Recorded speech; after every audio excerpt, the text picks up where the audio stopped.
जय हिंद दोस्तों। मैं हूं आपका बहादुर सर।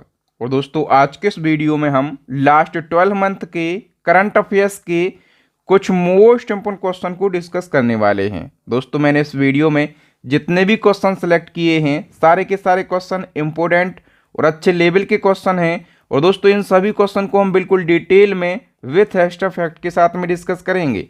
तो आइए दोस्तों, बिना किसी देरी के शुरुआत कर लेते हैं नंबर फर्स्ट क्वेश्चन से।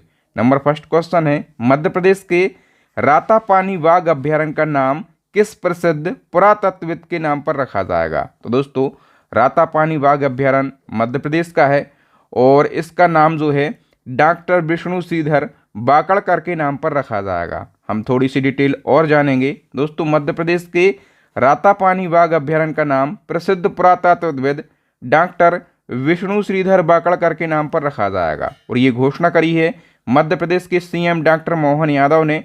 जो डॉक्टर बाकड़कर हैं, इनके बारे में आप लोग जानते होंगे। इन्हीं की काम की वजह से भीम बेटिका को विश्व धरोहर स्थल का दर्जा मिला है। और रातापानी बाघ अभ्यारण्य कहाँ है? मध्य प्रदेश में तो है, लेकिन मध्य प्रदेश के किन जिलों में? तो ये मध्य प्रदेश के रायसेन और सीहोर 2 जिलों में फैला हुआ है। नंबर सेकंड हमारा क्वेश्चन है, अफगानिस्तान के तालिबान शासन ने भारत में अपना पहला राजनायक किसे नियुक्त किया है? तो अफगानिस्तान के तालिबान शासन ने भारत में अपना पहला राजनायक जो है ये किसके लिए नियुक्त किया है? नूर अहमद नूर के लिए। डी ऑप्शन करेक्ट आंसर हो जाएगा। नेक्स्ट क्वेश्चन है, संयुक्त राष्ट्र यानी कि यूएन ने किस वर्ष को अंतर्राष्ट्रीय चारागाह और पशुपालक वर्ष घोषित किया है? तो इसका करेक्ट आंसर हो जाएगा वर्ष 2026 के लिए। फिर बताओ, प्रसिद्ध पारिस्थितिकीविद माधव गाडगिल का 7 जनवरी 2026 को निधन हो गया है। तो बताइए कि इनको यूएन का कौन सा पर्यावरण सम्मान मिला है? तो माधव गाडगिल। सबसे पहले तो इनके बारे में याद रखना, ये कौन थे? तो ये इकोलॉजिस्ट यानी कि पारिस्थितिकीविद थे, ठीक है। और अभी इनका निधन हुआ है, तो इनको यूएन का चैंपियन ऑफ द अर्थ पुरस्कार मिल चुका है, ठीक है। डी ऑप्शन करेक्ट हो जाएगा। बताओ अब, किस राज्य के अनंतपुर अनार को जीआई टैग मिला है? अनंतपुर अनार ये किस राज्य का है? आंध्र प्रदेश का। इसको भी जीआई टैग दिया गया है। और इसी क्रम में दोस्तों, एक विशिष्ट औषधीय फसल है, इसका नाम है नागौरी अश्वगंधा, ठीक है। इसको भी जीआई टैग मिला है। ये किस राज्य की औषधीय फसल है? तो ये जो है राजस्थान की औषधीय फसल है। और ये जो फसल है दोस्तों, इसको क्या किया जाता है, इसका उपयोग क्या है? तो इम्यूनिटी बढ़ाने, एनर्जी बूस्टर और जो मस्तिष्क और हृदय स्वास्थ्य के लिए मतलब ये उपयोगी मानी जाती है, ठीक है। याद रखना, नागौरी अश्वगंधा कहाँ की है? राजस्थान की। इसको भी जीआई टैग दिया गया है। एक और है अभी, गजक और रेवड़ी। बताओ तो किस शहर के गजक और रेवड़ी को अभी जीआई टैग मिला है? करेक्ट आंसर हो जाएगा ऑप्शन बी, मेरठ के। बताओ, जनवरी 2026 को यूरो को अपनाने वाला 21वां सदस्य देश कौन सा बना? यूरो को अपनाने वाला 21वां सदस्य देश बन गया है बुल्गारिया। दिसंबर 2025 को स्कीइंग करते हुए दक्षिण ध्रुव पर पहुंचने वाली सबसे कम उम्र की भारतीय कौन बनी है? दक्षिण ध्रुव पर पहुंचने वाली, वो भी स्कीइंग करते हुए सबसे कम उम्र की बन गई है काम्या कार्तिकेयन, ठीक है। काम्या कार्तिकेयन जो है ये मुंबई की पर्वतारोही हैं। बताओ, दिसंबर 2025 में T20 अंतर्राष्ट्रीय क्रिकेट के इतिहास में एक ही मैच में 8 विकेट लेने वाले पहले गेंदबाज कौन बने हैं? तो इनका नाम है दोस्तों नम ऐसे। और ये कहाँ के क्रिकेटर हैं? तो ये भूटान देश के क्रिकेटर हैं। फिर बताओ, दिसंबर 2025 में युवा बिजनेस महासम्मेलन 2025 का आयोजन कहाँ पर किया गया? तो इसका आयोजन जो है ये अहमदाबाद में किया गया है। दिसंबर 2025 को किस देश की पूर्व प्रधानमंत्री और बांग्लादेश नेशनलिस्ट पार्टी की अध्यक्ष खालिदा जिया का निधन हो गया? तो खालिदा जिया, इनके बारे में याद रखना, ये बांग्लादेश की पूर्व पीएम थी, ठीक है। और ये जो हैं बीएनपी यानी कि बांग्लादेश नेशनलिस्ट पार्टी की अध्यक्ष भी रही हैं। और 30 दिसंबर 2025 को इनका निधन हो गया है। फिर बताओ, 25 से 27 दिसंबर 2025 को नई दिल्ली में आयोजित आतंकवाद निरोधी सम्मेलन का आयोजन किस संस्था द्वारा किया गया? सबसे पहले आपको याद रखना कि आतंकवाद निरोधी सम्मेलन का आयोजन हुआ है नई दिल्ली में, दिसंबर में इसका आयोजन हुआ। और इसका आयोजन NIA यानी कि राष्ट्रीय जांच एजेंसी के द्वारा किया गया है। बताओ 1 जनवरी 2026 को किसे सीमा सड़क संगठन के 29वें महानिदेशक के रूप में पद ग्रहण किया है? तो दोस्तों सीमा सड़क संगठन यानी कि VRO के 29वें महानिदेशक बन गए हैं lieutenant general Harpal Singh. A option correct हो जाएगा। फिर बताओ हाल ही में महाराष्ट्र के सोलपुर जिले में खोजी गई भारत की सबसे बड़ी गोलाकार भूल भुलैया किस स्थान पर स्थित है? तो भारत की सबसे बड़ी गोलाकार भूल भुलैया ये कहाँ पर खोजी गई है? महाराष्ट्र के सोलापुर में। और महाराष्ट्र के सोलापुर जिले में एक स्थान है, उसका नाम है बोरा मानी, यहाँ पर ये खोजी गई है। ठीक है, याद रखना। इसका व्यास है 50 बाय 50 फीट और ये लगभग 2000 वर्ष पुरानी है और ये सातवाहन राजवंश काल के दौरान भारत रोमर व्यापार से जुड़ी मानी जाती है। इसी के साथ दोस्तों आप लोगों के लिए एक अपडेट है, अग्रवाल एग्जाम कार्ड की स्टैटिक जीके की बुक लॉन्च हो गई है। वरुण अवस्थी सर आप लोग जानते होंगे, इनकी देखरेख में ये पूरी किताब लिखी गई है। और दोस्तों मैंने पर्सनली इस बुक को पढ़ा है, काफ़ी शानदार बुक है, तभी मैं आप लोगों के लिए सजेस्ट कर रहा हूँ। जैसे मैं आपको दिखा भी देता हूँ, ये इंडेक्स पेज है, ठीक है। तो इसमें जैसे हिस्ट्री है तो हिस्ट्री के सारे टॉपिक मिल जाएंगे जहाँ से हमेशा क्वेश्चन पूछे जाते हैं। इसी प्रकार से दोस्तों कला एवं संस्कृति, ज्योग्राफी, सारे सब्जेक्ट आपको इस बुक के अंदर मिल जाएंगे। जैसे हम बात करें दोस्तों कि कंटेंट किस टाइप का होगा, तो देखो ये इतिहास का हमने कोई एक टॉपिक उठाया है तो इसमें जितनी भी महत्वपूर्ण घटनाएं हैं वो सारी कवर की गई हैं और बिल्कुल सरल भाषा में कंटेंट को बनाया गया है। ठीक है, सारे टॉपिक आपको मिल जाएंगे। देखो जैसे प्रमुख नारे वगैरह हैं, ठीक है, तो सब कुछ इस बुक में मिल जाएगा। और इसी के साथ दोस्तों इनकी स्टैटिक जीके की क्वेश्चन बैंक भी लॉन्च हो गई है, जिसमें प्रीवियस ईयर के टॉपिक वाइज सारे क्वेश्चन मिल जाएंगे। लिखा भी रहेगा कि कौन सा क्वेश्चन कब आया है। ठीक है, तो ऑब्जेक्टिव फॉर्म में प्रीवियस ईयर के सारे क्वेश्चन आपको मिल जाएंगे। आप इनकी दोनों बुक को परचेस कर लेना, लिंक आपको डिस्क्रिप्शन में मिल जाएगा। ठीक है दोस्तों, मैं आपको बार बार बोलता हूं अपनी ई बुक के बारे में, इनको भी आप परचेस कर सकते हैं। और यदि आप इन तीनों ई बुक को एक साथ परचेस करते हैं तो अपना एक ऑफर चल रहा है, आपको केवल 150 रुपये का पेमेंट करना है इस QR कोड पर और स्क्रीनशॉट भेजना है आपको इस व्हाट्सएप नंबर पर। 5 सेकंड में मैं ये तीनों ई बुक आपको सेंड कर दूंगा। फिर बताओ दोस्तों, दिसंबर 2025 में पुणे स्थित NCRA TIFR के शोधकर्ताओं के द्वारा खोजी गई विशाल सर्पिल आकाशगंगा का नाम क्या है? तो दोस्तों इसका नाम है अलकनंदा। ठीक है, और ये पुणे के वैज्ञानिकों के द्वारा खोजी गई है। दिसंबर 2025 को दिल्ली में मुख्यमंत्री रेखा गुप्ता ने गरीबों और मजदूरों के लिए शुरू की गई योजना का नाम क्या है, जिस योजना में 5 रुपये में पौष्टिक भोजन उपलब्ध कराया जाएगा? तो दिल्ली की CM रेखा गुप्ता ने ये योजना शुरू करी है। इस योजना में 5 रुपये में पौष्टिक भोजन उपलब्ध कराया जाएगा। इस योजना का नाम है अटल कैंटीन योजना। बताओ दिसंबर 2025 में शरद चंद्र पवार कृत्रिम बुद्धिमत्ता यानी कि AI उत्कृष्ट केंद्र किसके द्वारा उद्घाटित किया गया और ये किस संस्थान में स्थापित किया गया है? तो शरद चंद्र पवार AI उत्कृष्टता केंद्र, ये दोस्तों गौतम अडानी के द्वारा उद्घाटित किया गया। और ये कहाँ पर उद्घाटित हुआ है? तो विद्या प्रतिष्ठान बारामती। ठीक है, कहाँ पर? महाराष्ट्र में इसका उद्घाटन किया गया है। नेक्स्ट हमारा क्वेश्चन है, NDTV Indian of the year 2025 में transformational leader of the year पुरस्कार किसे दिया गया है? तो ये पुरस्कार दोस्तों जय शाह के लिए दिया गया। क्यों दिया गया जय शाह को ये पुरस्कार? तो जय शाह आपको पता होगा कि ये अभी कौन है? अभी ICC के चेयरमैन हैं। ठीक है, इससे पहले ये BCCI के सचिव थे। तो BCCI के सचिव के रूप में 2019 से 2024 में क्रिकेट जगत में किए गए व्यापक सुधारों के लिए इनको ये पुरस्कार दिया गया है। ठीक, फिर बताओ किस उभरते क्रिकेटर को प्रधानमंत्री राष्ट्रीय बाल पुरस्कार 2025 से सम्मानित किया गया? तो ये पुरस्कार दिया गया वैभव सूर्यवंशी के लिए। बताइए हाल ही में 14 अंडर 14 लॉयर अवार्ड से किस युवा अधिवक्ता को सम्मानित किया गया? तो ये सम्मान शुभम अवस्थी को दिया गया है और ये सुप्रीम कोर्ट के वकील हैं।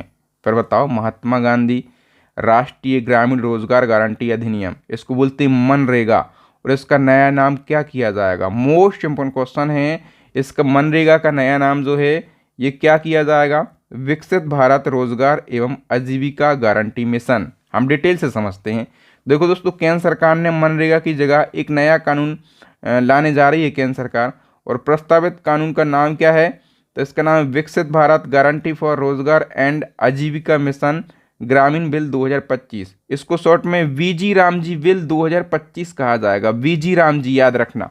इसके तहत काम के दिनों की संख्या 100 से बढ़ाकर 125 दिन कर दी जाएगी। इसका उद्देश्य है ग्रामीण क्षेत्रों में रोजगार और आजीविका के अवसर उपलब्ध कराना और विकसित भारत के लक्ष्य को आगे बढ़ाना। दिसंबर 2025 में संयुक्त राष्ट्र जनसंख्या पुरस्कार 2025 संस्थागत श्रेणी में किसे दिया गया है? तो ये पुरस्कार international union for the scientific study of population के लिए दिया गया है। ठीक है। और दोस्तों ये जो है ये यूएनओ की एक यौन और प्रजनन एजेंसी है। ठीक है। और इस एजेंसी का उद्देश्य क्या है? तो हर गर्भावस्था इच्छा से हो, ठीक है, जबरदस्ती ना हो, इच्छा से हो, और जो प्रसव है वो सुरक्षित हो और हर युवा अपनी पूरी क्षमता तक पहुंच सके। ये इस संस्था का उद्देश्य है और इसको संयुक्त राष्ट्र जनसंख्या पुरस्कार प्रदान किया गया है। दिसंबर 2025 में बीएसएफ यानी कि सीमा सुरक्षा बल के महानिदेशक का अतिरिक्त प्रभार किसे दिया गया है? तो प्रवीण कुमार इसका करेक्ट आंसर हो जाएगा। ठीक है। तो प्रवीण कुमार की अभी हम बात करें तो ये आईटीबीपी के मौजूदा डीजी हैं। ठीक है। और इनको आईटीबीपी के अलावा भी बीएसएफ के डीजी का अभी एडिशनल चार्ज दिया गया है, याद रखना। बताओ, Syed Modi international badminton tournament 2025 में महिला युगल का खिताब किन भारतीय खिलाड़ियों ने जीता है? तो इसका करेक्ट आंसर हो जाएगा तिरसा जौली व गायत्री गोपीचंद बी ने जीता है। ठीक है। और हम बात करें कि इस टूर्नामेंट का आयोजन कहाँ पर किया गया, तो उत्तर प्रदेश के लखनऊ में इसका आयोजन किया गया है और इस टूर्नामेंट की शुरुआत हुई थी 1991 से। ठीक है। बताइए दोस्तों कि वनडे इतिहास में सबसे ज़्यादा छक्के लगाने का रिकॉर्ड किस भारतीय खिलाड़ी ने बनाया है? तो इसका करेक्ट आंसर हो जाएगा दोस्तों और रोहित शर्मा ने। ठीक है। रोहित शर्मा ने 30 नवंबर 25 को साउथ अफ्रीका के खिलाफ 3 छक्के लगाकर पाकिस्तान के शाहिद अफरीदी का रिकॉर्ड ब्रेक कर दिया है। इस दिन रोहित शर्मा ने कुल 352 छक्के मारने का नया वर्ल्ड रिकॉर्ड बनाया। दूसरे स्थान पर पाकिस्तान के शाहिद अफरीदी हैं। इनने जो है 398 मैच में 351 छक्के मारे थे। ठीक है। ये रिकॉर्ड रोहित शर्मा ने तोड़ दिया है। 56वें भारतीय अंतर्राष्ट्रीय फिल्म महोत्सव 2025 में किस मूवी को सर्वश्रेष्ठ फीचर फिल्म का गोल्डन पीकॉक पुरस्कार मिला है? तो इसका करेक्ट आंसर हो जाएगा दोस्तों स्किन ऑफ यूथ मूवी के लिए। ये जो मूवी है यह एक वियतनामी मूवी है। ठीक है। और दोस्तों ये जो महोत्सव है इसका आयोजन कहाँ पर किया गया? अभी गोवा में महोत्सव इसका हुआ है और 56वां संस्करण है। ठीक है। और इसी क्रम में 56वें भारतीय अंतर्राष्ट्रीय फिल्म महोत्सव 2025 में किस फिल्म निर्देशक को सिल्वर पीकॉक अवार्ड मिला है? तो इसका करेक्ट आंसर हो जाएगा संतोष दावरकर के लिए। हम डिटेल की बात कर लेते हैं। देखो, 56वें भारतीय अंतर्राष्ट्रीय फिल्म महोत्सव 2025 में जो अवार्ड विजेता हैं उनकी सूची देखो। सर्वश्रेष्ठ फीचर फिल्म और इसमें दिया जाता है गोल्डन पीकॉक अवार्ड। ये दिया गया है स्किन ऑफ यूथ मूवी के लिए, है एक वियतनामी फिल्म है। और सिल्वर पीकॉक अवार्ड ये दिया जाता है किसको? फिल्म निर्देशक को, जो डायरेक्टर होता है उसको। तो संतोष दावरकर के लिए दिया गया है। मराठी फिल्म गोंधल इनने डायरेक्ट करी थी। और बेस्ट एक्टर मेल कैटेगरी में दिया गया है उबैमार रेयोस के लिए। ठीक है। और बेस्ट एक्टर फीमेल में दिया गया है जारा सोफिया ओस्तान के लिए। लाइफ टाइम अचीवमेंट अवार्ड ये मोस्ट इम्पोर्टेंट है भैया, क्योंकि ये रजनीकांता को दिया गया है। भारतीय सिनेमा में 50 वर्षों के योगदान के लिए इनको यह अवार्ड दिया गया है। फिर बताओ दोस्तों, किस देश की टीम ने Sultan Azlan Shah hockey cup 2025 जीता है? तो ये जीत लिया है दोस्तों बेल्जियम देश की टीम ने। वी ऑप्शन करेक्ट हो जाएगा। तो बेल्जियम ने फाइनल में भारत को 1-0 से हराकर अपना पहला सुल्तान अजलान शाह कप जीत लिया। ये टूर्नामेंट मलेशिया में हुआ और यह एक वार्षिक अंतर्राष्ट्रीय पुरुष हॉकी टूर्नामेंट है। इसका आयोजन हर साल मलेशिया में ही होता है। अब तक इस प्रतियोगिता में सबसे ज़्यादा जीत ऑस्ट्रेलिया की है। कितनी बार? 10 बार। नेक्स्ट, दिसंबर 2025 में भारत की यात्रा पर आए रूसी राष्ट्रपति पुतिन को राष्ट्रपति भवन में कितने तोपों की सलामी के साथ गार्ड ऑफ ऑनर दिया गया है? तो रूस के राष्ट्रपति पुतिन अभी भारत की यात्रा पर आए थे, तो इस दौरान इनको 21 तोपों की सलामी के साथ गार्ड ऑफ ऑनर सम्मान से सम्मानित किया गया। बताओ, दिसंबर 2025 में जारी महिला शांति और सुरक्षा सूचकांक 2025-26 में भारत की रैंक क्या है? तो इसमें भारत 131वें स्थान पर है। जो महिला शांति और सुरक्षा सूचकांक है दोस्तों, ये जारी किया जाता है George town institute for women और पीस एंड सिक्योरिटी और पीस रिसर्च इंस्टीट्यूट ओस्लो के द्वारा। ये सूचकांक दुनिया के 121 देशों की रैंकिंग करता है और ये रैंकिंग 3 बातों पर डिपेंड होती है। एक है समावेशन, दूसरा है न्याय यानी कि जस्टिस, और तीसरा है सुरक्षा यानी कि सिक्योरिटी। भारत की रैंक है 131वीं। टॉप पर है डेनमार्क, सबसे खराब रैंक है अफगानिस्तान देश की। नेक्स्ट क्वेश्चन है, 4 दिसंबर 2025 को स्वराज कौशल का निधन हो गया है, वो किस राज्य के राज्यपाल रह चुके हैं? तो स्वराज कौशल ये सुषमा स्वराज के पति थे, ये मिजोरम के राज्यपाल रह चुके हैं। याद रखना दोस्तों, स्वराज कौशल ये अब पूर्व विदेश मंत्री सुषमा स्वराज के पति थे, वो भारत के सबसे कम उम्र के राज्यपाल बनने वाले व्यक्ति थे। ये पॉइंट याद रखना। 37 वर्ष में ये राज्यपाल बने। वर्ष 1990 में उन्हें मिजोरम का राज्यपाल बनाया गया था। बाद में 1998 से 2004 तक राज्यसभा के सांसद भी रहे हैं हरियाणा राज्य से।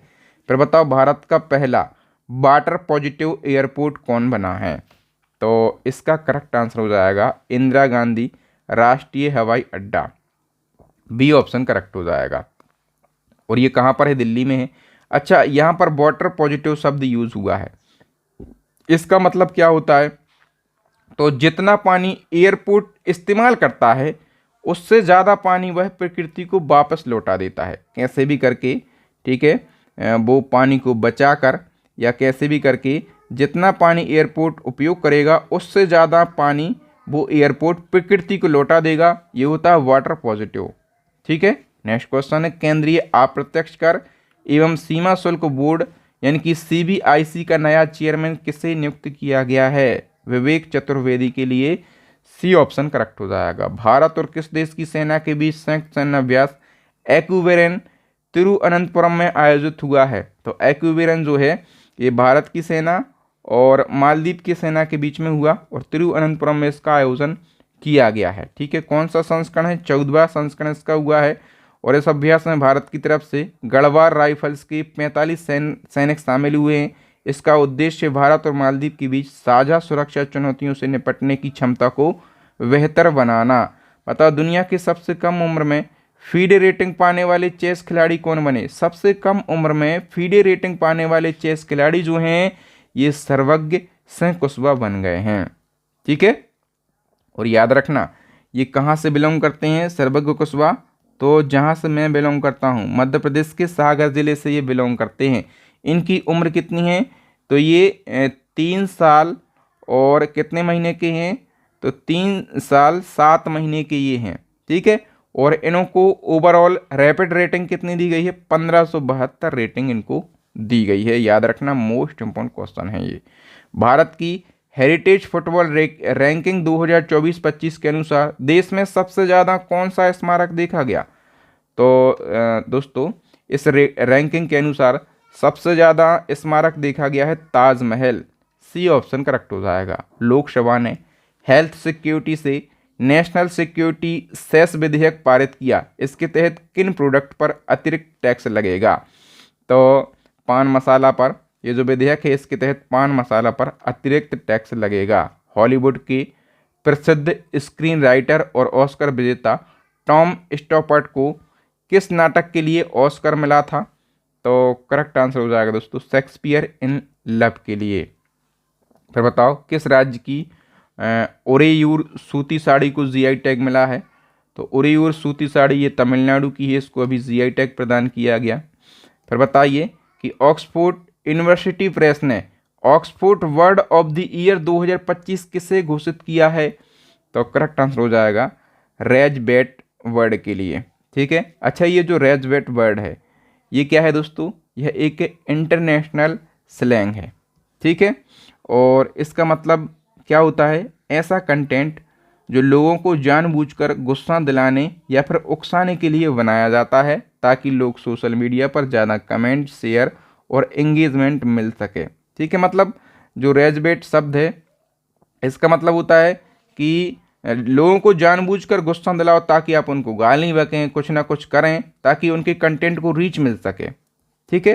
फिर बताओ, हिंद महासागर में बने किन दो चक्रवाती तूफानों ने नवंबर 2025 में 4 देशों के बड़े हिस्सों में तबाही मचाई और भारत को भी प्रभावित किया?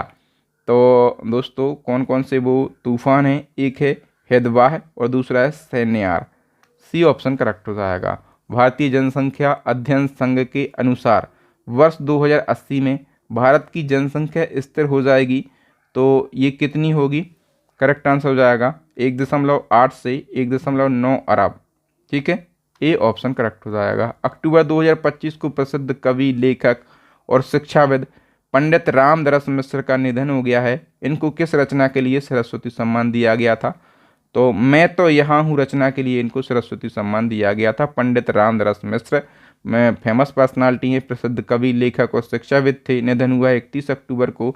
इनको सरस्वती सम्मान मिला 21 में। और किसके लिए? तो इनकी कविता है, कविता संग्रह है मैं तो यहाँ हूँ के लिए। और इनको साहित्य अकादमी पुरस्कार मिला 2015 में, व्यास सम्मान मिला 2011 में, पद्मश्री मिला 2025 में, ठीक है। तो ये सारे अवार्ड भी आपको याद रखना है। बताओ, केन्या के पूर्व पीएम रैला ओडेंडा का 15 अक्टूबर को निधन हो गया। वो इनका निधन भारत के किस राज्य में हुआ है? रैला ओडेंगा, याद रखना दोस्तों, केन्या के पूर्व पीएम थे और इनका भारत में निधन हुआ है केरला राज्य में, ठीक है। और केरला राज्य में इनका निधन क्यों हुआ? क्योंकि ये आयुर्वेदिक इलाज के लिए केरला आए थे और इसी दौरान 15 अक्टूबर को दिल का दौरा पड़ने से इनका निधन हो गया है। फिर 15 अक्टूबर 2025 को प्रसिद्ध अभिनेता पंकज धीर का भी निधन हुआ है। तो पंकज धीर, आपको बताना है कि वो किस किरदार के लिए सबसे अधिक प्रसिद्ध थे। आप लोगों ने इनका किरदार देखा होगा, इनने महाभारत में कर्ण का किरदार निभाया था, ठीक है। 15 अक्टूबर 2025 को जिन दिग्गज गायक का निधन हुआ है उन्हें तेलुगु सिनेमा की पहली पार्श्व गायिका माना जाता था। उनका नाम क्या था? तो तेलुगु सिनेमा की पहली पार्श्व गायिका, इनका भी निधन 15 अक्टूबर को हुआ है। इनका नाम था राबू बाला सरस्वती देवी। फिर बताओ, 2 अक्टूबर 2025 को प्रसिद्ध गायक पंडित छन्नूलाल मिश्र का निधन हो गया है। उन्हें किस वर्ष पद्म विभूषण से सम्मानित किया गया था? तो प्रसिद्ध गायक पंडित छन्नूलाल को पद्म विभूषण दिया गया था वर्ष 2020 में। फिर बताओ, 16 अगस्त 2025 को रजतकांत रे का निधन हुआ है। वो कौन थे रजतकांत रे? ये इतिहासकार थे। फिर बताओ, 74वीं मिस यूनिवर्स 2025 का खिताब किसने जीता? करेक्ट आंसर हो जाएगा फातिमा बोस ने। याद रखना, मिस यूनिवर्स प्रतियोगिता बहुत ज़्यादा महत्वपूर्ण है। 74वां इसका संस्करण है, आयोजन किया गया है बैंकॉक में और ये खिताब जीता है फातिमा बोस ने। ये कहाँ की है? मैक्सिको की। भारत की तरफ से स्थलिया मनिका विश्वकर्मा ने। इससे पहले हम बात करें 73वीं मिस यूनिवर्स कौन बनी थी? विक्टोरिया केजोर थीलविंग। मिस यूनिवर्स प्रतियोगिता की शुरुआत कब हुई थी? 1952 में। दुनिया की पहली मिस यूनिवर्स कौन बनी थी? अर्मी कोसेला, ये फिनलैंड की हैं। और भारत की पहली मिस यूनिवर्स कौन बनी थी? सुष्मिता सेन, 1994 में। भारत की दूसरी मिस यूनिवर्स कौन बनी थी? लारा दत्ता, 2000 में। और भारत की तीसरी मिस यूनिवर्स बनी हरनाथ संधू 2021 में। अभी तक भारत की केवल 3 ही सुंदरियां हैं जिनने मिस यूनिवर्स का खिताब जीता है। फिर बताओ, दुबई एयर शो 2025 में भारतीय प्रतिनिधिमंडल का नेतृत्व नवंबर 2025 में किसने किया? तो करेक्ट आंसर हो जाएगा ऑप्शन बी, संजय सेठ ने। देखो, जो दुबई एयर शो है ना, ये एक द्विवार्षिक अंतर्राष्ट्रीय एयर शो है। इसका आयोजन दुबई में किया गया है और भारत की तरफ से संजय सेठ ने भाग लिया, जो कि विदेश एवं रक्षा राज्य मंत्री हैं। इसमें लगभग 150 देशों के 1500 प्रदर्शक से अधिक भाग लेते हैं और इसमें भारतीय वायुसेना ने भी भाग लिया है। बताओ, हाल ही में दिग्गज अभिनेता धर्मेंद्र का निधन हो गया। तो धर्मेंद्र का उपनाम आपको बताना है कि इनका उपनाम क्या था। देखो, इनको ही मैन कहा जाता था, गरम धर्म कहा जाता था, धर्मजीवी कहा जाता था। ये सभी नाम अभिनेता धर्मेंद्र के उपनाम हैं, ठीक। 24 नवंबर 2025 को इनका 89 वर्ष की आयु में निधन हो गया है मुंबई में। इनका पूरा नाम क्या था? धर्मेंद्र केवल कृष्ण देवल। और जन्म इनका हुआ था पंजाब के लुधियाना के नसराली में। इनकी पहली फिल्म आई थी दिल भी तेरा हम भी तेरे, 1960 में फिल्म आई थी। आखिरी फिल्म आई थी इनकी उसका नाम है 21, ठीक है, और यह भी रिलीज नहीं हुई होना है, ठीक है। और इन्होंने अपने जीवन में 300 से ज़्यादा फिल्में बनाई हैं। और ये बीजेपी पार्टी से संसदीय लोकसभा क्षेत्र से सांसद भी रहे हैं, ठीक है। और इनको 2012 में पद्म भूषण, 1990 में नेशनल फिल्म अवार्ड, 1997 में film fair life time achievement award, और इनको इंडस्ट्री में योगदान के लिए फिक्की ने 2006 में लिविंग लीजेंड अवार्ड भी दिया था। हाल ही में नीतीश कुमार ने कौन सी भी बार बिहार के मुख्यमंत्री के रूप में शपथ ली है? तो नीतीश कुमार ने 10वीं बार बिहार के सीएम के तौर पर शपथ ली है, ठीक है। और तो नीतीश कुमार तो सीएम बने हैं, और बिहार के डिप्टी सीएम कौन कौन बने हैं? एक तो बने हैं सम्राट चौधरी, और दूसरी बने हैं विजय सिन्हा।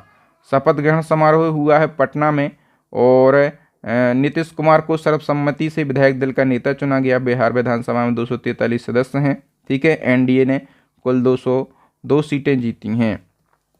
बताइए दोस्तों कि बिहार विधानसभा चुनाव 2025 में बिहार की सबसे युवा विधायक कौन चुनी गई?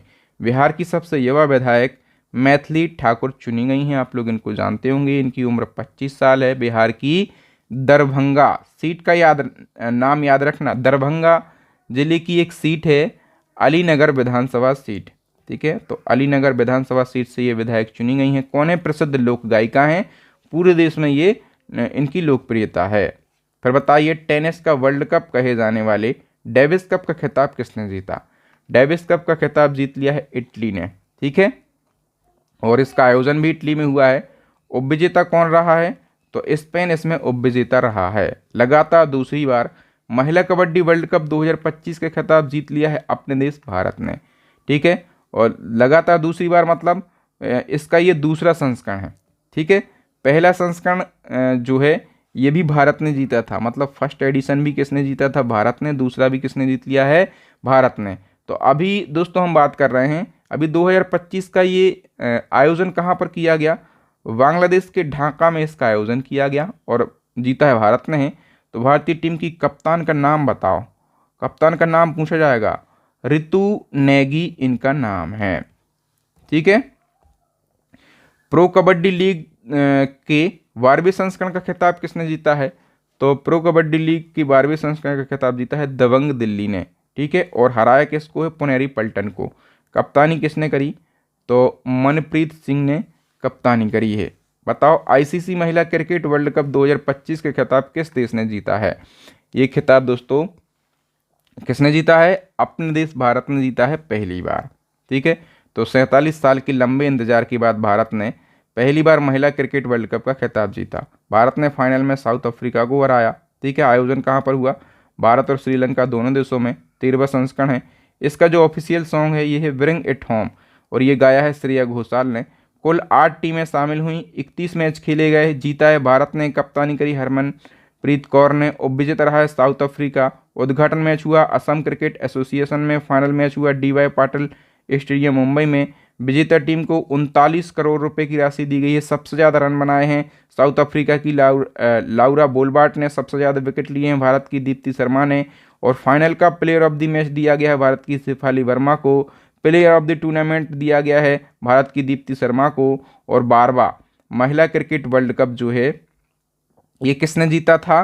तो ये ऑस्ट्रेलिया ने जीता था। अभी 13वां किसने जीत लिया है? अपन यानी कि भारत ने जीत लिया है। और दोस्तों आईसीसी महिला क्रिकेट वर्ल्ड कप 2025 का जो आधिकारिक गीत है मैंने आपको बताया ब्रिंग इट होम, किसके द्वारा लॉन्च किया गया?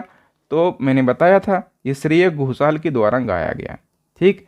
एक और प्रश्न बनेगा, आईसीसी महिला क्रिकेट वर्ल्ड कप 2025 की विजेता टीम भारत की कप्तानी किसने करी? तो देखो मैंने अभी बताया था हरमनप्रीत कौर ने कप्तानी करी है, ठीक। फिर बताओ महिलाओं को प्रतिवर्ष 12 दिन सवेतन मासिक धर्म अवकाश देने वाला भारत का पहला राज्य कौन सा बन गया? तो साल में 12 दिन का जब पीरियड्स वगैरह चलते हैं महिलाओं के तो उनको अवकाश देने वाला पहला राज्य बन गया है कर्नाटक। नवंबर 2025 में विश्व शांति एवं सुरक्षा नेता पुरस्कार किसे प्रदान किया गया है? सही आंसर हो जाएगा श्री श्री रविशंकर के लिए। ये कौन है? आध्यात्मिक गुरु, योग ध्यान शिक्षक और मानवतावादी नेता हैं। आईसीसी महिला क्रिकेट वर्ल्ड कप 2025 का खिताब किस देश ने जीत लिया है? तो ये खिताब दोस्तों, क्वेश्चन रिपीट हो गया, ये खिताब अपने देश भारत ने जीत लिया है। ठीक। अक्टूबर 2025 को केंद्रीय गृह मंत्री अमित शाह ने किस शहर में राष्ट्रीय सुरक्षा गार्ड यानी कि एनएसजी का नया हब स्थापित करने की घोषणा की है? तो करेक्ट आंसर हो जाएगा अयोध्या शहर में। किस देश के राष्ट्रपति पॉल बिया 92 वर्ष की आयु में राष्ट्रपति बनने वाले दुनिया के सबसे बुजुर्ग राष्ट्रपति बने हैं? तो दुनिया के सबसे बुजुर्ग राष्ट्रपति ये पॉल बिया बन गए हैं 92 वर्ष की उम्र में। किस देश के? तो कैमरूनिया देश के। बताओ, हाल ही में किस राज्य ने अपना पहला अंडर वाटर टनल प्रोजेक्ट बनाने की घोषणा करी है? तो करेक्ट आंसर हो जाएगा दोस्तों ऑप्शन सी, केरला राज्य ने। अक्टूबर 2025 को किसे हुंडई इंडिया का पहला भारतीय एमडी और सीईओ नियुक्त किया गया? तो हुंडई इंडिया का पहला भारतीय एमडी और सीईओ तरुण गर्ग के लिए बनाया गया है। हुंडई इंडिया की स्थापना जान लो 1966 में हुई थी और इसका हरियाणा कहाँ पर, इसका मुख्यालय कहाँ पर है? तो हरियाणा के गुरुग्राम में है। ये कंपनी भारत की दूसरी सबसे बड़ी कार निर्माता कंपनी है। पहली आपको पता होगा कौन सी है? पहली है मारुति सुजुकी। नेक्स्ट क्वेश्चन है, हाल ही में प्रधानमंत्री नरेंद्र मोदी ने कहाँ पर पीएम धन धान्य कृषि योजना लॉन्च करी है? तो करेक्ट आंसर हो जाएगा ऑप्शन सी, नई दिल्ली में। इस योजना का उद्देश्य क्या है? तो किसानों की आय में वृद्धि, कृषि क्षेत्र में तकनीकी नवाचार और स्थायी कृषि को प्रोत्साहित करना। एशिया कप 2025 का खिताब किसने जीता है? तो ये खिताब अपने देश भारत ने जीत लिया है। एशिया कप 2025 का आयोजन हुआ यूएई में, 17वां संस्करण है। फाइनल मुकाबला कहाँ पर हुआ? दुबई इंटरनेशनल क्रिकेट स्टेडियम में। भारत ने जीता है और भारत ने पाकिस्तान को हराया और भारत ने ये खिताब 9वीं बार जीता। मैन ऑफ द मैच का पुरस्कार तिलक वर्मा को, मोस्ट वैल्यूएबल प्लेयर का पुरस्कार कुलदीप यादव को दिया गया। फिर बताओ, हाल ही में 69वें बैलन डॉर 2025 पुरस्कार किसने जीता? देखो दोस्तों, ये जो बैलन डॉर पुरस्कार है महत्वपूर्ण है क्योंकि यह एक अंतर्राष्ट्रीय फुटबॉल पुरस्कार है जो कि दुनिया के सर्वश्रेष्ठ फुटबॉल खिलाड़ियों को दिया जाता है। तो ये पुरस्कार यदि हम बात करें दोस्तों पुरुष कैटेगरी में, तो ये जीता है फ्रांस के उस्मान डेम्बेले ने। महिला कैटेगरी में स्पेन की यताना बोनमती ने जीता है। मतलब सी ऑप्शन करेक्ट हो जाएगा और प्रयुक्त दोनों ने। हाल ही में घोषित राष्ट्रीय फिल्म पुरस्कार 2025 में सर्वश्रेष्ठ अभिनेता का पुरस्कार किसने जीता है? तो ये पुरस्कार भी 2 एक्टर ने जीता है। शाहरुख खान ने जीता है जवान मूवी के लिए, विक्रांत मैसी ने जीता है 12th फेल मूवी के लिए। ठीक है, राष्ट्रीय फिल्म पुरस्कार बड़ा महत्वपूर्ण है, इसलिए डिटेल से जान लो। ये पुरस्कार भारत में सबसे प्रतिष्ठित पुरस्कारों में से एक है और ये भारतीय सिनेमा में उत्कृष्ट योगदान के लिए दिया जाता है। इसकी शुरुआत 1954 में हुई और ये पुरस्कार सूचना एवं प्रसारण मंत्रालय के द्वारा दिया जाता है। इस साल इसका 71वां संस्करण आयोजन किया गया है नई दिल्ली में। बेस्ट एक्टर शाहरुख खान बने हैं और विक्रांत मैसी बने हैं। बेस्ट एक्ट्रेस रानी मुखर्जी बनी है। बेस्ट डायरेक्टर सुदीप्त सेन बने हैं। बेस्ट फीचर फिल्म का अवार्ड 12th फेल के लिए। बेस्ट फीचर हिंदी फिल्म का अवार्ड कटहल मूवी के लिए दिया गया है। फिर बताओ, Dada Saheb Phalke life time achievement award 2025 से किसे सम्मानित किया गया? तो करेक्ट आंसर हो जाएगा मोहनलाल के लिए। ठीक है, जो दादा साहब फाल्के अवार्ड है दोस्तों, इस साल इसका 55वां संस्करण है। भारतीय सिनेमा का ये सर्वोच्च अवार्ड है और ये सम्मान मलयालम सिनेमा के सुपरस्टार मोहनलाल को प्रदान किया गया और इनको ये पुरस्कार वर्ष 2023 के लिए दिया गया। इससे पहले जो 54वां दादा साहब फाल्के पुरस्कार है अभिनेता मिथुन चक्रवर्ती को दिया गया था। इस पुरस्कार की शुरुआत हुई थी 1969 में। पहली बार ये पुरस्कार देविका रानी के लिए प्रदान किया गया था। अंतर्राष्ट्रीय जल पुरस्कार 2025 पुरस्कार से सम्मानित होने वाले पहले भारतीय कौन बने? क्योंकि ये पहले बने हैं इसलिए क्वेश्चन और भी ज़्यादा महत्वपूर्ण है। डॉक्टर हिमांशु कुलकर्णी। तो याद रखना, पुणे के प्रसिद्ध जल वैज्ञानिक है डॉक्टर हिमांशु कुलकर्णी और ये भारतीय उपमहाद्वीप के पहले ऐसे व्यक्ति बने हैं जिन्हें अंतर्राष्ट्रीय जल पुरस्कार से सम्मानित किया गया। ये पुरस्कार यूनिवर्सिटी ऑफ ओक्लाहोमा के द्वारा हर 2 वर्ष में एक बार प्रदान किया जाता है। इसकी शुरुआत हुई थी 2009 से। ये पुरस्कार जल आपूर्ति और स्वच्छता क्षेत्र में उत्कृष्ट योगदान देने वाले व्यक्तियों को दिया जाता है। बताओ, जैन जी के द्वारा नेपाल में तख्ता पलट के बाद नेपाल की अंतरिम और पहली महिला प्रधानमंत्री कौन बनी है? तो सुशीला किर्की इसका करेक्ट आंसर हो जाएगा। बताओ 25वां एससीओ शिखर सम्मेलन कहाँ पर आयोजित हुआ है? तो चीन के तियानजिन में इसका आयोजन किया गया है। ठीक है, बहुत ज़्यादा महत्वपूर्ण है। और इससे पहले हम बात करें कि 24वां एससीओ कहाँ पर हुआ था?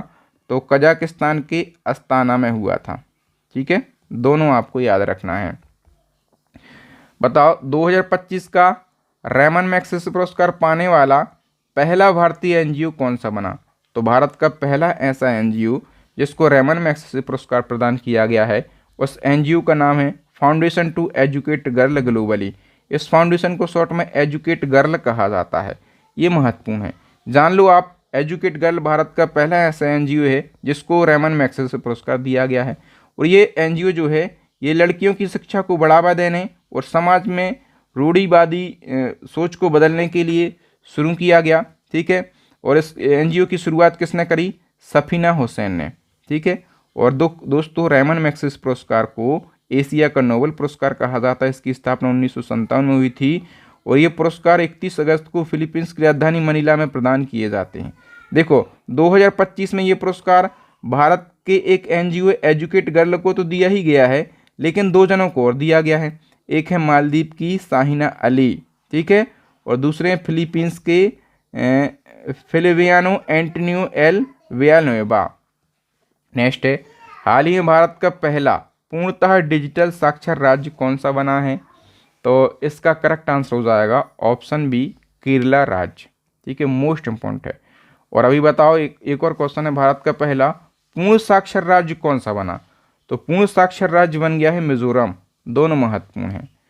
बताओ भारत का दूसरा सैटेलाइट लॉन्च स्टेशन किस राज्य के कुलशेखरपट्टनम यानी कि तूतीकोरिन में दिसंबर 2026 तक तैयार होने की उम्मीद है? तो करेक्ट आंसर हो जाएगा तमिलनाडु। आपको पता होगा कि भारत में अभी तक केवल एक ही सैटेलाइट लॉन्च स्टेशन है और वो है सतीश धवन अंतरिक्ष सेंटर। कहाँ पर है? श्रीहरिकोटा आंध्र प्रदेश में ये स्थित है। और अब भारत का दूसरा सैटेलाइट लॉन्च स्टेशन बनने की उम्मीद है कहाँ पर? तमिलनाडु के तूतीकोरिन में दिसंबर 2026 तक। बताओ रेलवे बोर्ड के अध्यक्ष और सीईओ का नाम क्या है जिनका कार्यकाल केंद्र सरकार ने अगस्त 26 तक बढ़ा दिया है? तो इनका नाम है सतीश कुमार। इम्पोर्टेंट क्वेश्चन है। बताइए कि भारतीय रेलवे ने एशिया की सबसे लंबी मालगाड़ी जिसकी लंबाई 4.5 किलोमीटर है, इसका सफलतापूर्वक परीक्षण हो गया है। इस मालगाड़ी का नाम क्या है? तो एशिया की सबसे लंबी मालगाड़ी का नाम है रुद्रास्त्र। महत्वपूर्ण क्वेश्चन है, याद रखो। अगस्त 2025 को भारतीय रेलवे ने भारत और एशिया की सबसे लंबी मालगाड़ी का सफल परीक्षण कर लिया है। और ये जो सफल परीक्षण है ये पूर्व मध्य रेलवे के पंडित दीनदयाल उपाध्याय डिवीज़न ने किया है और गंज वासोदा, गंज ख्वाजा और गहरवा स्टेशन के बीच किया। मालगाड़ी का नाम रुद्रस्थ है। लंबाई 4.5 किलोमीटर। उसमें कितने डिब्बे हैं? तो 354 इसमें डिब्बे हैं। अगस्त 2025 में उत्तर प्रदेश के शाहजहांपुर जिले के किस नगर का नाम बदलकर परशुरामपुरी किया गया? तो दोस्तों जलालाबाद नगर है शाहजहांपुर का। ठीक है, इसका नाम परशुरामपुरी किया गया और जलालाबाद को भगवान परशुराम की जन्म स्थली माना जाता है। ठीक है, यहाँ परशुराम का प्राचीन ऐतिहासिक मंदिर भी देखने को मिलता है। वर्ष 2025 में भारत ने पेट्रोल में कितने प्रतिशत एथेनॉल मिश्रण का लक्ष्य हासिल किया है? करेक्ट आंसर हो जाएगा दोस्तों 20% का। देखो भारत ने 2025 में पेट्रोल में 20% एथेनॉल मिश्रण का लक्ष्य हासिल किया। इस मिश्रित पेट्रोल को E20 कहा जाता है। उद्देश्य क्या है? कार्बन उत्सर्जन को कम करना, कच्चे तेल के आयात पर निर्भरता घटाना। 2014 से अब तक एथेनॉल मिश्रण से भारत ने लगभग 700 लाख टन CO2 उत्सर्जन कम किया है। अगस्त 2025 में उपराष्ट्रीय सुरक्षा सलाहकार यानी कि डिप्टी NSA के रूप में किसे नियुक्त किया गया है? तो सही आंसर हो जाएगा अनीश दयाल सिंह के लिए। ठीक है, और अनीश दयाल सिंह ये CRPF के DG रह चुके हैं। अच्छा, ये तो डिप्टी NSA की बात हो रही है। NSA महत्वपूर्ण है। ठीक है, NSA कौन है वर्तमान में? तो इनका नाम याद रखो, अजीत डोभाल वर्तमान में NSA हैं। काफ़ी चर्चित व्यक्ति हैं ये। बताओ नियमों की सेफ्टी इंडेक्स रिपोर्ट 2025 के अनुसार दुनिया का सबसे सुरक्षित शहर कौन सा है? तो संयुक्त अरब अमीरात का आबू धाबी शहर दुनिया का सबसे सुरक्षित शहर है। और इसी इंडेक्स के अनुसार भारत का सबसे सुरक्षित शहर कौन सा है?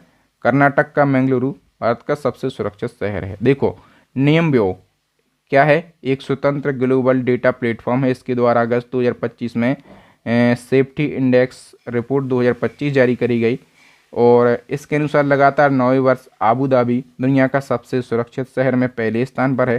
ठीक है। और भारत में हम बात करें, कर्नाटक का बेंगलुरु जो है टॉप पर है, लेकिन इसकी वैश्विक रैंकिंग क्या है? 49। बड़ौदा दूसरे स्थान पर है और अहमदाबाद तीसरे स्थान पर है। बताओ, चेस स्पोर्ट वर्ल्ड कप 2025 का चैंपियन कौन बना है? तो करेक्ट आंसर हो जाएगा मैग्नसन कार्लसन और ये नॉर्वे की शतरंज खिलाड़ी हैं। 15 अगस्त 2025 को नागालैंड के तत्कालीन राज्यपाल का निधन हो गया। इनका नाम क्या था? तो इनका नाम था ला गणेशन। सी ऑप्शन करेक्ट हो जाएगा। ठीक है। तो नागालैंड के राज्यपाल ला गणेशन का 15 अगस्त को निधन हुआ है। ठीक है। और ये नागालैंड के 16वें राज्यपाल थे और इससे पहले ये मणिपुर के राज्यपाल भी रह चुके हैं। मध्य प्रदेश से राज्यसभा सांसद और तमिलनाडु भाजपा के अध्यक्ष भी रह चुके हैं। अब इसी क्रम में एक और क्वेश्चन बनेगा कि 15 अगस्त 2025 को ला गणेशन के निधन के बाद नागालैंड के राज्यपाल का अतिरिक्त प्रभार किसको दिया गया है? तो करेक्ट आंसर हो जाएगा दोस्तों अजय कुमार भल्ला के लिए। ठीक है। अजय कुमार भल्ला अभी वर्तमान में मणिपुर के राज्यपाल हैं। ठीक है। मणिपुर के राज्यपाल हैं और इनको नागालैंड के राज्यपाल का अतिरिक्त प्रभार भी सौंपा गया है। बताओ, अनुच्छेद 370 हटाए जाने यानी कि 5 अगस्त 2019 के समय जम्मू कश्मीर के राज्यपाल कौन थे जिनका निधन अगस्त 2025 में हो गया है? तो जब 370 हटा था जम्मू कश्मीर से, उस समय गवर्नर थे सत्यपाल मलिक और इनका भी निधन हो गया। काफ़ी चर्चित व्यक्ति रहे भैया सत्यपाल मलिक, जान लो। 5 अगस्त 2025 को इनका निधन हुआ है। किडनी संबंधी बीमारी चल रही थी। जाट समुदाय से ये ताल्लुक़ रखते हैं। मूल रूप से ये उत्तर प्रदेश के बागपत से हैं, लेकिन इनकी पैतृक जड़ें हरियाणा से जुड़ी हुई हैं। ये 5 राज्यों के गवर्नर रह चुके हैं। जम्मू कश्मीर के तो रह चुके हैं और ये जम्मू कश्मीर के उस समय गवर्नर थे जब जम्मू कश्मीर से 370 हटाया गया था। फिर मेघालय, गोवा, उड़ीसा और बिहार के राज्यपाल भी रह चुके हैं। ठीक है। 1960 में ये राजनीति में आए। 1980 के दशक में कुछ समय ये कांग्रेस से जुड़े, बाकी 2004 में भाजपा में शामिल हो गए और 2012 में भाजपा के राष्ट्रीय उपाध्यक्ष भी ये रह चुके हैं। दक्षिण अमेरिकी देश सूरीनाम में पहली महिला राष्ट्रपति कौन बनी है? तो ये भी महत्वपूर्ण है, जेनिफर गेरलिंग साइमंस ये सूरीनाम की पहली महिला राष्ट्रपति बनी हैं। बताओ, यूपीआई अपनाने वाला दुनिया का 8वां और पहला कैरिबियाई देश कौन सा बना है? तो करेक्ट आंसर हो जाएगा दोस्तों त्रिनिदाद और टोबैगो देश। ठीक, ये यूपीआई अपनाने वाला दुनिया का 8वां देश बना। जीके में प्रश्न पूछा जाता है यूपीआई अपनाने वाला दुनिया का पहला देश, तब आप क्या कहते हैं? तब आप कहते हैं वो है भूटान। ठीक है। अच्छा, अभी त्रिनिदाद और टोबैगो देश यूपीआई अपनाने वाला 8वां देश बना है। तो 2 और फैक्ट याद रखो। मई 2025 में त्रिनिदाद और टोबैगो की पहली महिला प्रधानमंत्री कमला प्रसाद विशेषर बनी। ठीक है। दूसरा फैक्ट, जुलाई 2025 में त्रिनिदाद और टोबैगो देश का सर्वोच्च नागरिक सम्मान order of the Republic of Trinidad and Tobago प्रधानमंत्री नरेंद्र मोदी को दिया गया। ठीक है। तो इस देश से 2 बातें और हमें पता चली। भारतीय नौसेना की पहली महिला फाइटर पायलट कौन बनी है? तो इनका नाम क्या है दोस्तों? इनका नाम है आस्था पुनिया। नेक्स्ट क्वेश्चन है, जुलाई 2025 में पेशेवर क्रिकेट में मात्र 5 गेंदों में 5 विकेट लेने वाले पहले पुरुष खिलाड़ी कौन बने हैं? तो मात्र 5 गेंदों में 5 विकेट लेने वाले पहले पुरुष खिलाड़ी बन गए हैं कर्टिस केम्पर। और ये कर्टिस केम्पर जो हैं ये आयरलैंड के ऑलराउंडर हैं। बताओ, जुलाई 2025 में आरपीएफ यानी कि रेलवे सुरक्षा बल की पहली महिला महानिदेशक कौन बनी है? तो इनका नाम है दोस्तों Sonali Mishra. D option correct answer हो जाएगा। जुलाई 2025 में राष्ट्रपति द्रौपदी मुर्मू ने किसे कलिंग रत्न पुरस्कार 2024 से सम्मानित किया? तो करेक्ट आंसर हो जाएगा धर्मेंद्र प्रधान के लिए। और धर्मेंद्र प्रधान ये केंद्रीय शिक्षा मंत्री हैं। हाल ही में किस राज्य में भारत का पहला एक्वाटेक पार्क शुरू किया गया? भारत का पहला एक्वाटेक पार्क ये असम राज्य में शुरू किया गया है। ठीक है, नेक्स्ट क्वेश्चन है, इंदिरा गांधी राष्ट्रीय मुक्त विश्वविद्यालय यानी कि इग्नू की पहली महिला कुलपति कौन बनी है? तो इनका नाम है दोस्तों प्रोफेसर उमा कांजी लाल। और हम बात करें दोस्तों इग्नू की, तो इग्नू जो है ये दुनिया का सबसे बड़ा मुक्त विश्वविद्यालय है जो कि डिस्टेंस एजुकेशन और वो भी फ्री में प्रदान करता है। इसकी स्थापना कब हुई थी? 1985 में। हेडक्वार्टर है इसका न्यू दिल्ली के अंदर। नेक्स्ट क्वेश्चन है, हाल ही में यूनेस्को की विश्व धरोहर सूची में शामिल होने वाला 44वां भारतीय स्थल कौन सा बना है? मोस्ट इम्पोर्टेंट क्वेश्चन है। तो करेक्ट आंसर हो जाएगा मराठा सैन्य परिदृश्य। देखो दोस्तों, यूनेस्को की विश्व धरोहर समिति का जो 47वां वार्षिक सत्र है ये कहाँ पर हुआ है? फ्रांस के पेरिस में हुआ है। और इसी वार्षिक सत्र में भारत का मराठा सैन्य परिदृश्य यूनेस्को की विश्व धरोहर सूची में शामिल होने वाला 44वां स्थल बन गया। जो मराठा सैन्य परिदृश्य है दोस्तों, ये 17वीं से 19वीं शताब्दी के दौरान मराठा साम्राज्य द्वारा निर्मित 12 किलों की एक श्रृंखला है। ठीक है, और इन 12 किलों में जो 11 किले हैं वो महाराष्ट्र के हैं और एक किला है तमिलनाडु का। तो यूनेस्को विश्व धरोहर सूची में सबसे ज़्यादा स्थल किस देश के हैं? इटली के और चाइना के 60 स्थल हैं। ठीक है, और भारत के कितने स्थल हैं? 44। तो भारत 44 स्थलों के साथ दुनिया में 6वें स्थान पर और एशिया में दूसरे स्थान पर है चाइना के बाद। ठीक है, तो दोस्तों यहाँ पर हमने पिछले एक साल के करंट अफेयर्स के मोस्ट इम्पोर्टेंट क्वेश्चन को डिस्कस किया है। यदि आप इसी प्रकार से करंट अफेयर्स के मोस्ट इम्पोर्टेंट कंटेंट को पढ़ना चाहते हैं तो हमारी करंट अफेयर्स की ई बुक को परचेस कर लेना। इस ई बुक में आपको मंथली करंट अफेयर्स मिल जाएगा। इसके अलावा जो ट्रेंडिंग टॉपिक होते हैं जैसे अवार्ड एंड ऑनर हैं, इंडेक्स हैं, समिट हैं, ब्रांड एम्बेसडर हैं, अपॉइंटमेंट हैं, सारे ट्रेंडी टॉपिक भी आपको यहाँ पर देखने के लिए मिल जाएंगे। ठीक है, जो हमारी दूसरी ई बुक है ये स्टैटिक जीके की रामायण ई बुक है, तीसरी है साइंस की रामायण ई बुक। और यदि आप इन तीनों ई बुक को एक साथ परचेस करते हैं तो अपन ने एक ऑफर लगाया है।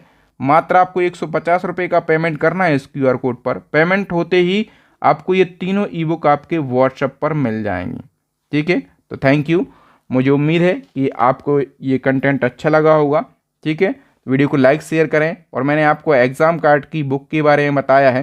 ठीक है, तो उन बुक को भी आप परचेस कर सकते हैं। बेस्ट बुक है, मैंने खुद उनको पढ़ा है। ठीक है, मेरी जो ऑफलाइन कोचिंग चल रही है वहाँ पर भी बच्चे उससे पढ़ाई करके अच्छा रिजल्ट दे रहे हैं। ठीक है, थैंक यू, जय हिंद। मिलेंगे नेक्स्ट वीडियो में।